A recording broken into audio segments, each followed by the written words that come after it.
Cuando una persona recibe el Evangelio y se convierte en cristiano, empieza a entender que debe de cambiar su manera de pensar y de relacionarse con Dios.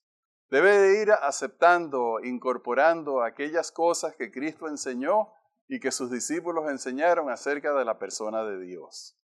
Para los judíos cristianos, entender que Cristo era el cumplimiento de los ritos y símbolos y que Él satisfizo la necesidad de todas esas cosas, fue difícil aceptar. Y por eso cuando Pablo llegó a Jerusalén, le pidieron que él participara de un rito de purificación. Si ellos no le hubieran pedido eso a Pablo, lo más probable es que él no hubiera ido al templo ese día y no hubiera sido tomado preso. Y lamentablemente eso resultó en un desenlace negativo, en la pérdida del más grande de los predicadores al mundo de los gentiles. Este es el tema que vamos a estudiar hoy. No se retiren, que ya regresamos.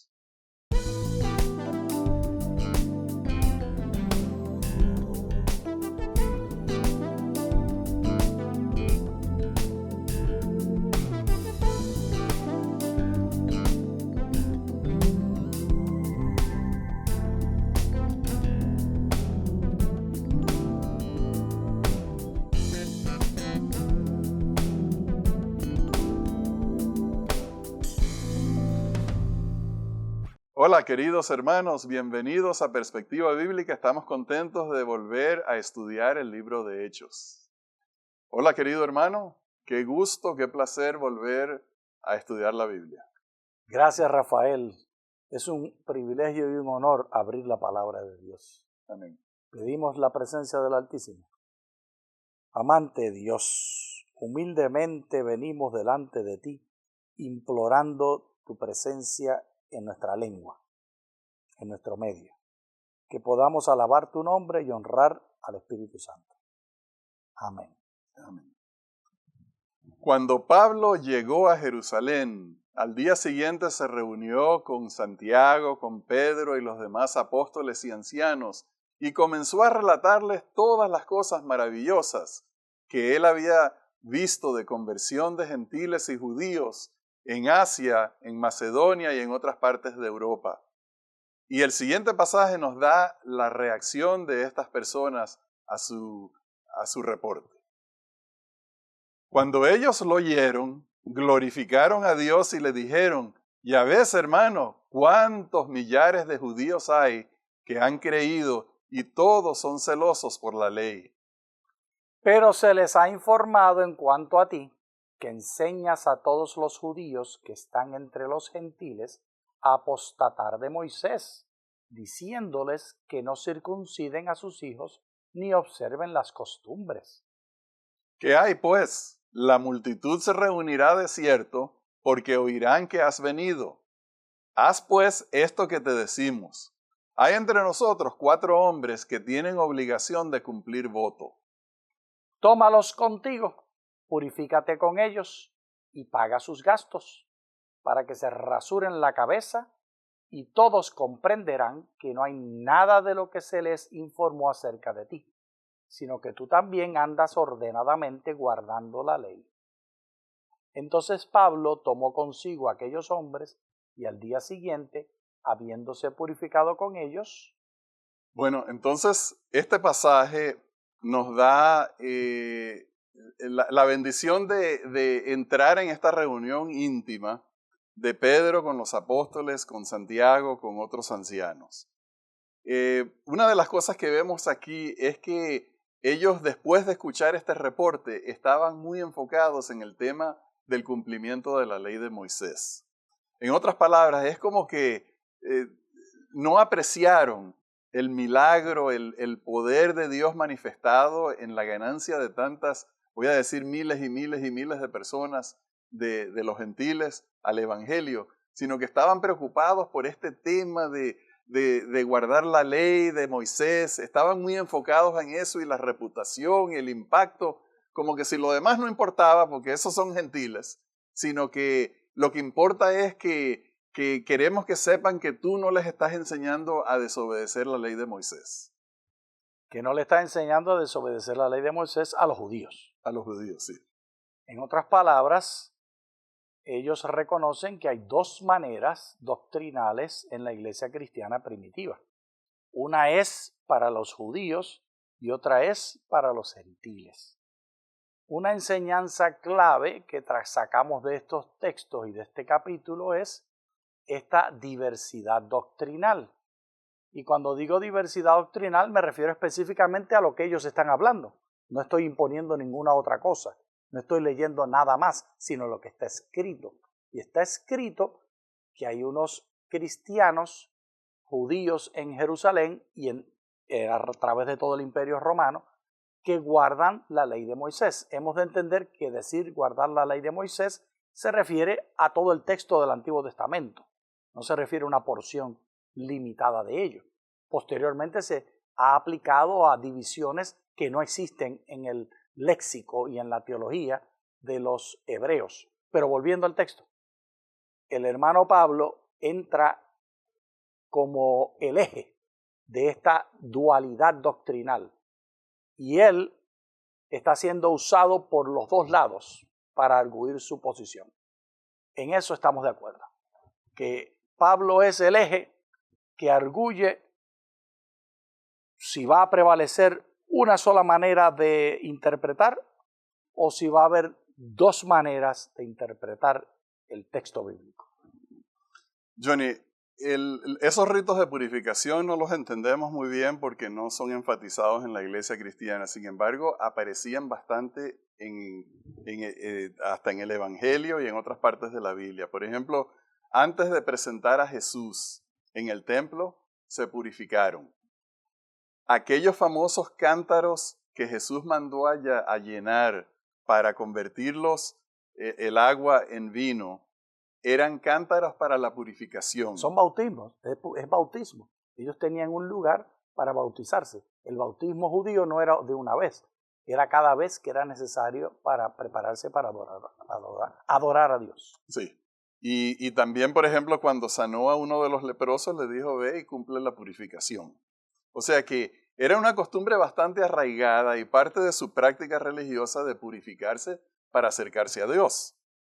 Entonces, el cristianismo continúa el tema de la purificación, pero le da una vuelta. Y vamos a leer algunos pasajes, el primero en Tito. Mientras aguardamos la esperanza bienaventurada y la manifestación gloriosa de nuestro gran Dios y Salvador Jesucristo. Él se dio a sí mismo por nosotros para redimirnos de toda maldad y purificar para sí un pueblo propio, celoso de buenas obras.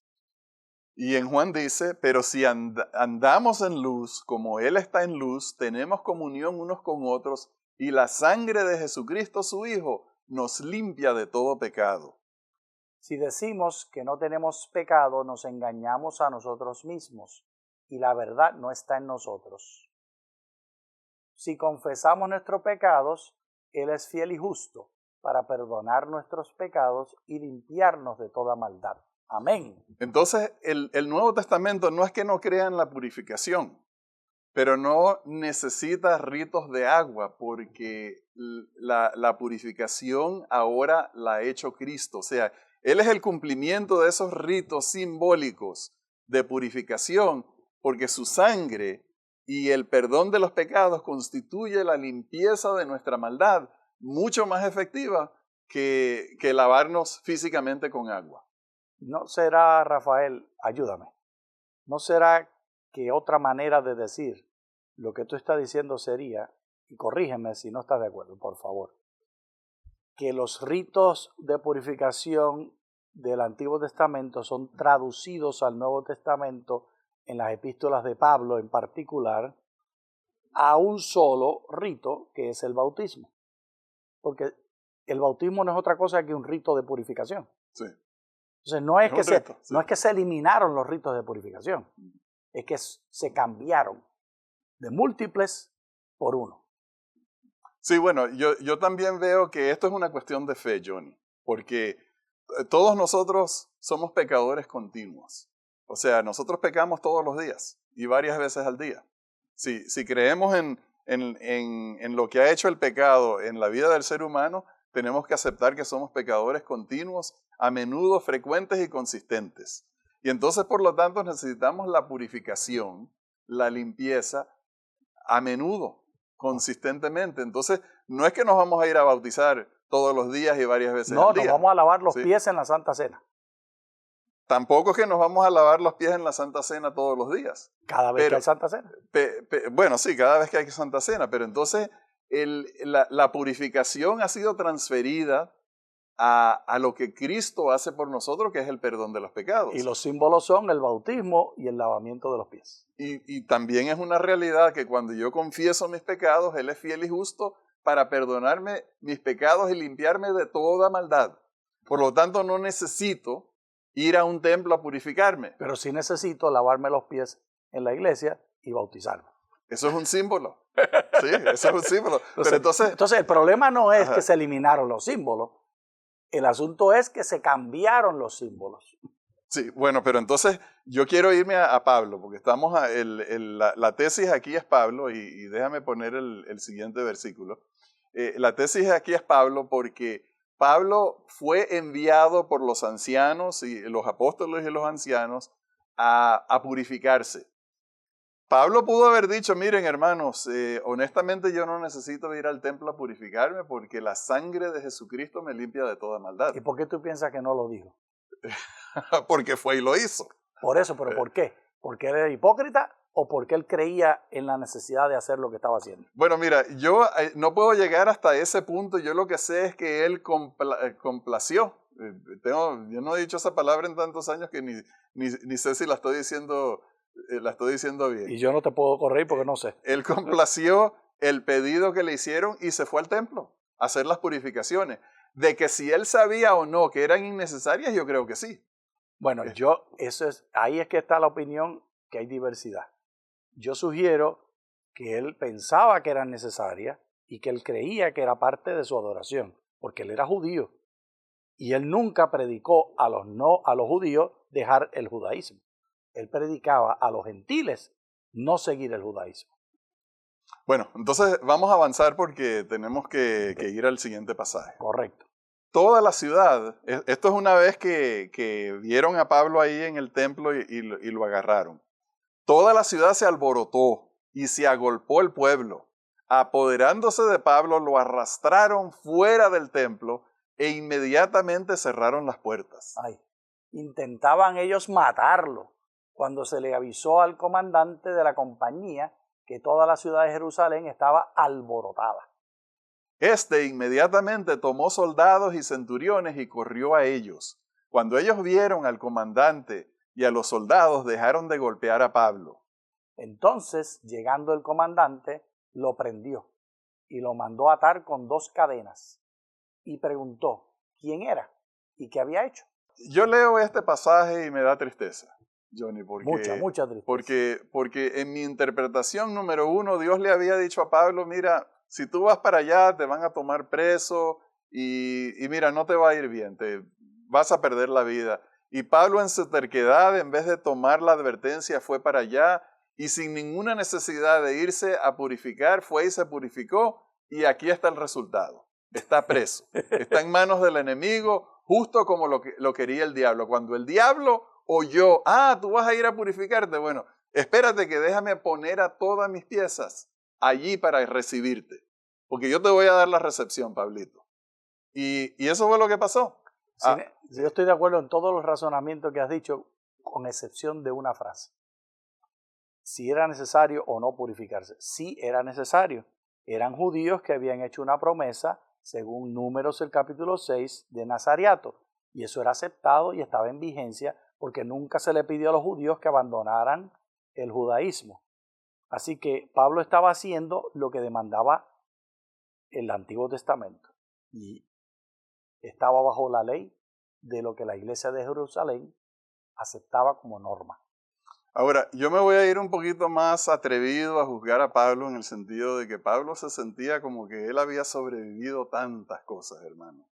Apedramientos, encarcelamientos, que lo alaban por todas partes. Él dijo, no hay problema, yo de esta también me voy a zafar. Y es más, estaba tan Superman. tan tranquilito, tan lleno de paz, confiando en que Dios lo iba a salvar de eso, que esto fue cuando el Claudio Lisias, se llama este comandante Claudio Lisias, le preguntó, ¿quién eres tú? ¿Qué hiciste? ¿No eres tú ese egipcio que se sublevó?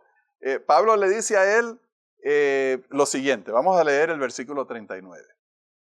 Entonces dijo Pablo, yo de cierto soy hombre judío de Tarso, ciudadano de una ciudad no insignificante de Cilicia, pero te ruego, comandante, que me permitas hablar al pueblo. Cuando él se lo permitió, Pablo, de pie en las gradas, hizo señal con la mano al pueblo. Se hizo un gran silencio y comenzó a hablar en lengua hebrea. Entonces Pablo todavía, Johnny, tenía la esperanza de que él le podía hablar a esas personas y hacerlos entender, porque Pablo era un romántico, vamos a ponerlo así. Él era un optimista. Él decía, esta gente lo que necesita es escuchar, que les expliquen bien el evangelio, y yo sé que toditos se van a convertir. ¿Y de verdad tú no piensas que algunos miles recibieron esa palabra y se convirtieron? Pues sí, por eso mismo lo decía. Esta gente lo único que necesita es escuchar el evangelio. Él no sabía la situación en la que él estaba todavía, él no podía entender. Y por eso le pide a estas personas y se pone a hablar a ellos, hasta le hicieron silencio y todo, y eso lo hizo sentirse muy bien. Qué bueno, les voy a predicar el evangelio. Pero él no sabía el espíritu. Mira, porque nosotros entendemos que hay gente que no recibe el evangelio porque no tiene sinceridad. Cuando tú le hablas a una persona llena de odio, que lo que está con el garrote en la mano esperando... Como Pablo estaba. Bueno, él entendía, sí. Pero él estaba en este momento en su estado romántico, optimista. Él pensaba, mira, si les explico bien... Porque él entendía cómo ellos se sentían, porque él se había sentido como ellos. Sí. Todo eso contribuía en este momento. Era un momento para él... paradigmático. Especial, porque él pensaba, bueno... yo he tratado con esta gente ya. Yo sé cómo les puedo presentar el evangelio para que ellos se conviertan. Pero Johnny en este momento estaba completamente equivocado. No era el momento ni la audiencia estaba dispuesta. Y para apoyar lo que tú estás diciendo, aunque he estado yo contradiciéndolo, 21:4 de Hechos dice, y después de hallar a los discípulos nos quedamos allí 7 días y ellos decían a Pablo, por medio del Espíritu, que no subiese a Jerusalén. O sea que está claro que el Espíritu no quería que subiese a Jerusalén. Exacto, estaba bien claro. Pablo lo sabía, pero Pablo, él se había zafado de tantas cosas que él decía que él era invencible. Pero al mismo tiempo yo ahí estoy en desacuerdo contigo en ponerlo de esa manera. Yo sugiero que él sentía la carga y la responsabilidad de llevarle a esta gente que estaba exactamente como él estuvo antes. Y yo tengo fe y seguridad que muchos miles aceptaron por causa de esa predicación. Sí. Pero entonces él tenía muy buen corazón y estaba dispuesto a sufrir lo que sufriera porque él tenía la confianza de que iba a tener éxito en presentarles el evangelio. No era acerca de él, era acerca del Señor Jesús y salvar a su gente. Yo entiendo, pero no era la audiencia adecuada. Y vamos a ver lo siguiente que sucedió. Mandó el comandante que lo metieran, este es Claudio Lisias, que lo metieran en la fortaleza y ordenó que fuera azotado para que hablara a fin de saber por qué causa gritaban así contra él.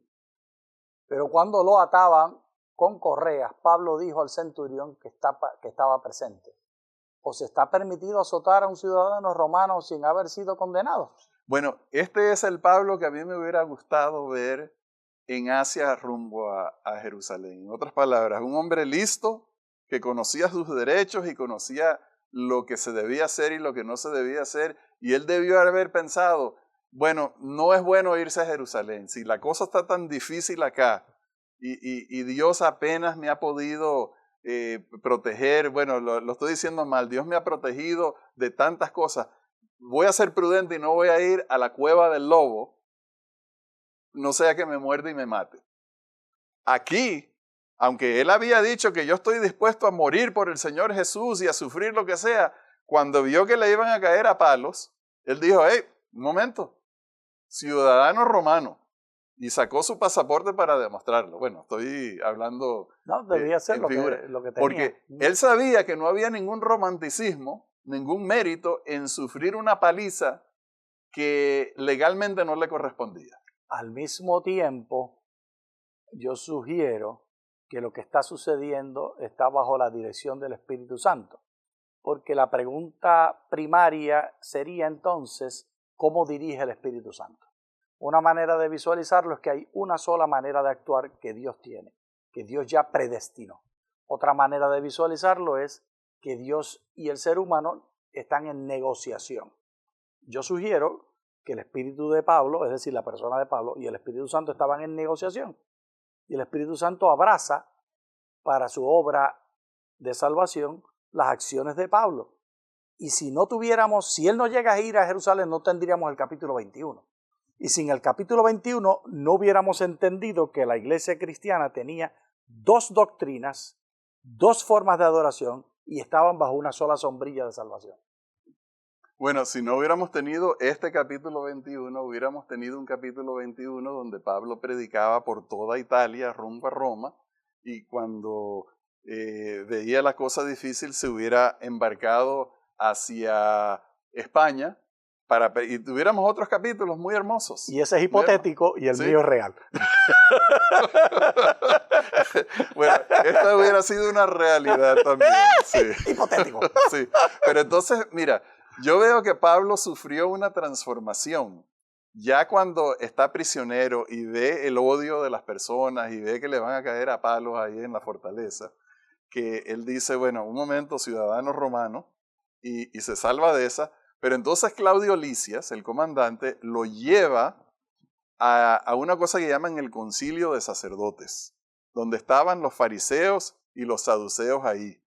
Y entonces sucedió algo muy interesante allí, porque vemos yo creo ver una transformación de un Pablo que pensaba de una forma a otro Pablo que ve la realidad y ahora empieza a pensar de otra forma. Vamos a leer el capítulo 23.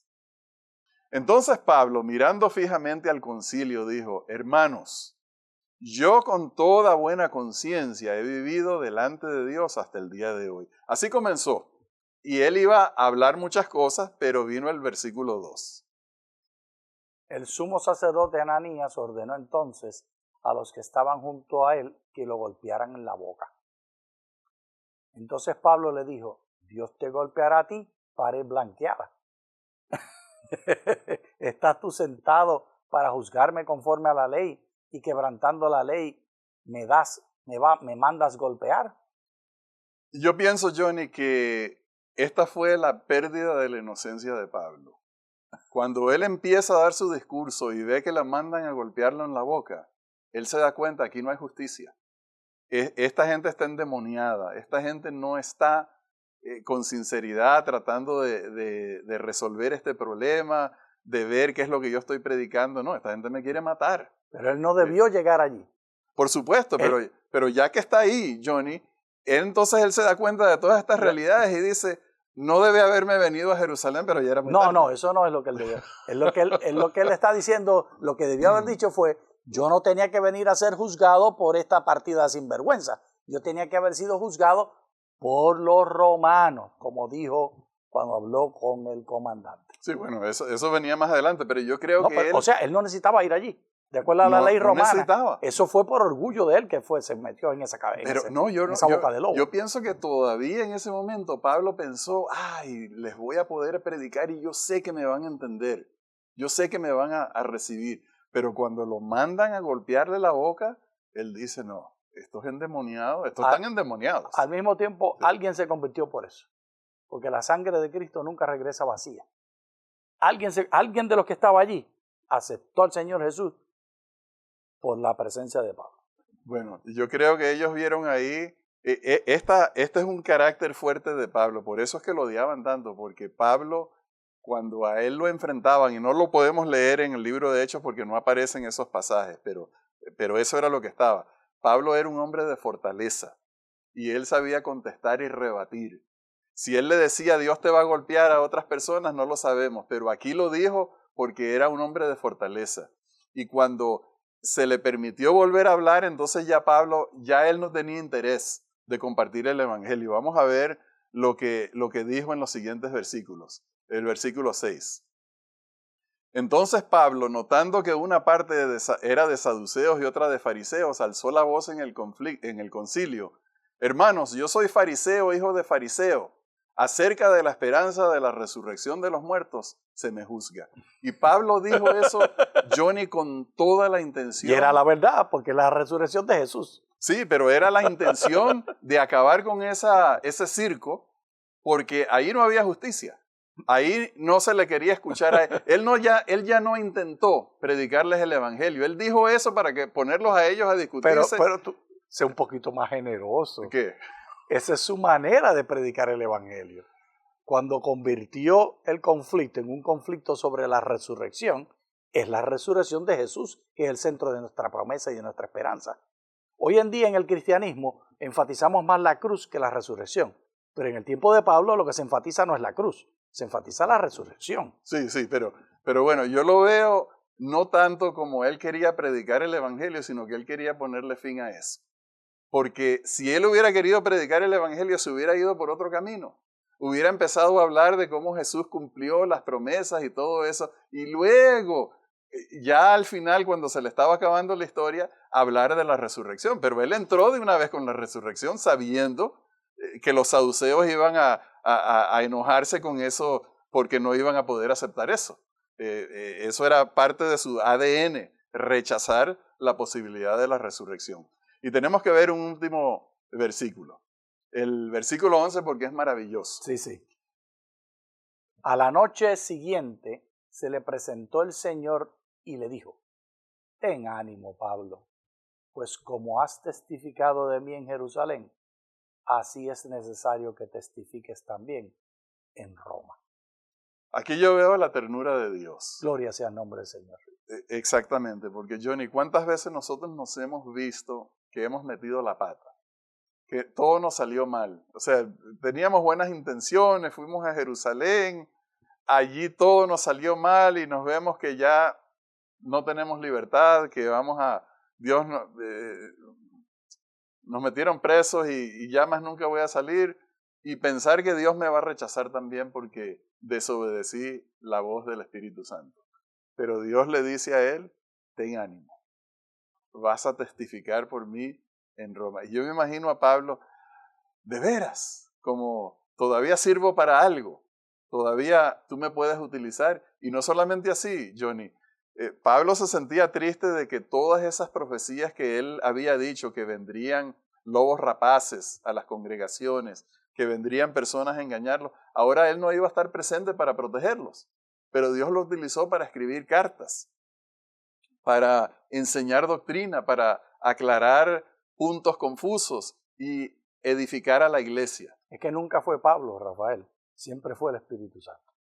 Pablo fue instrumento, el Espíritu Santo es el actor, es el que está en el control, y la iglesia es de él, y la misión es de él, y todo es de él. Y nosotros hemos de someternos al Espíritu Santo. Ahora, como Dios actúa a través de sus agentes en la tierra, nosotros, es para nosotros un placer saber que Dios nos quiere utilizar. Amén, amén. Y pensar que a pesar de nuestros pecados, a pesar de nuestras metidas de pata, a pesar de nuestras traiciones, Dios está dispuesto a perdonarnos como perdonó a Pedro, como perdonó a Pablo, y todavía llamarnos sus instrumentos y utilizarnos en la predicación del Evangelio. Y tiernamente decirnos, ten ánimo. Qué hermoso, ¿verdad? Gloria al Señor. Y le decimos Gracias, nosotros Señor, a los hermanos, ten ánimo en el nombre del Señor. Amén. Bien, queridos hermanos, con esas palabras terminamos nuestro estudio de hoy. Les deseamos grandes bendiciones de Dios. Muchas gracias.